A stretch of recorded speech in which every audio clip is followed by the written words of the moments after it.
sometimes following Jesus makes things worse. Let me explain what I mean. In John chapter 9, there's a man that was blind, and then he encounters Jesus. And when he encounters Jesus, Jesus is about to perform an amazing miracle.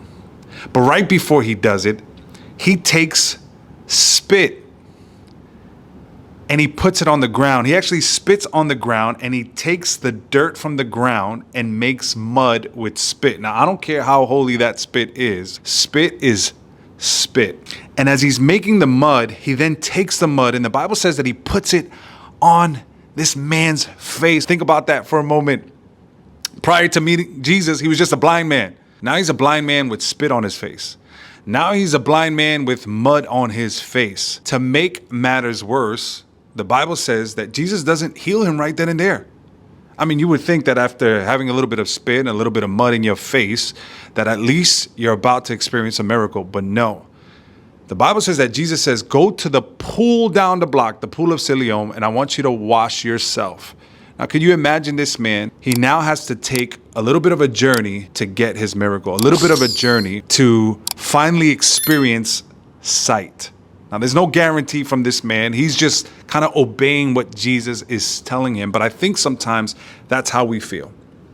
Like, okay, I was at this place in my life before meeting God. Now I met God and I feel like things are getting worse. Prior to meeting Jesus, I was just a blind man.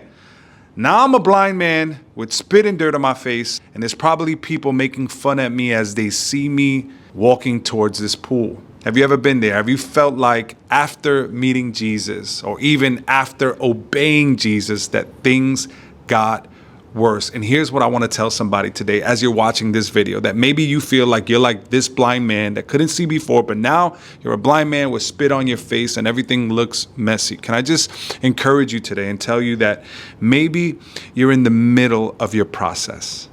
That this man, as he was making his journey to this pool, maybe some people were looking at him and like, what is it that you're doing with dirt on your face?